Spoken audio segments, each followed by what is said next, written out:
My name is Farhad. I lived in Somal village in Gilgit-Baltistan. This is a story of something that was real, a horror that my family still feels in our bones. It was the summer of 2015 when the snow melt was high, trees dripping with water, and nights full of mosquitoes and whispers. Ahmad was my little cousin, 4 years old. Bright eyes, a laugh like summer rain. One evening, he walked with his mother to the spring outside our village to fetch water. The spring was in a clearing near the forest edge. Tall pines surrounded it. The soil was always soft, damp, smelling of moss and wet wood. They stayed late. Sun was setting. Dusk fell quickly among the hills. My aunt paused to rest by the water's edge.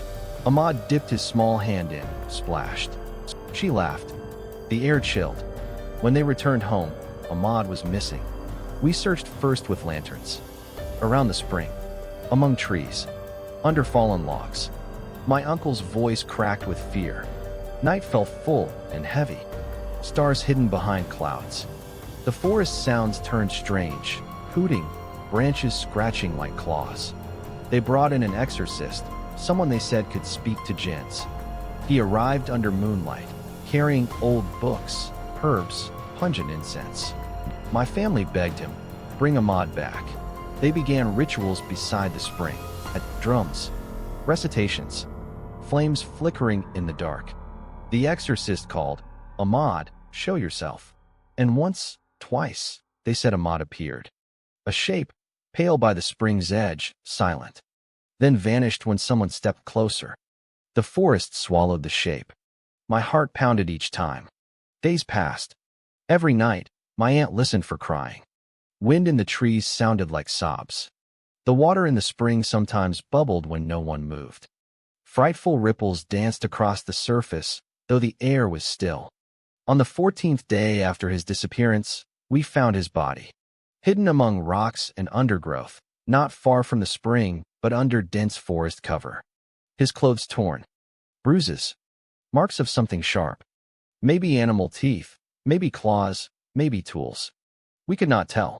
His body was buried quickly, quietly, by my family. No case filed at first.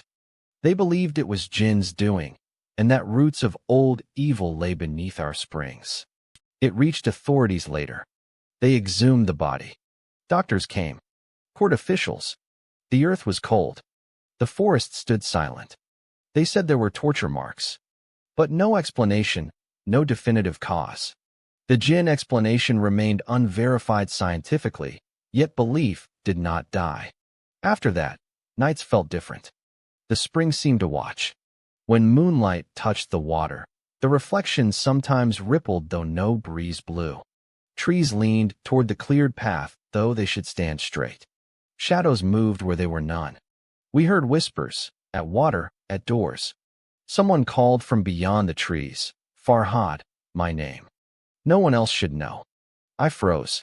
One night, I saw a small figure by the spring. Silhouette of a child. Body wet, dripping. Running its hand across the water's surface. I called out, but the figure vanished, not turned, but dissipated as mist dissolves. The whole village was shaken. People talked of blessings gone, purity lost. Some families moved away. Others would not draw water from that spring after dusk. Mothers would tuck their children inside. Fathers would sit awake, listening. My own family left our house that night and stayed together in one room. We lit lamps. We slept with doors locked. But sleep never came easily. Ahmed's absence was a shadow in our hearts. They say time heals. But I still remember the smell of damp earth. The feel of cold skin of water at night. The echo of our voices calling his name. And sometimes in my dreams, I'm back by the spring.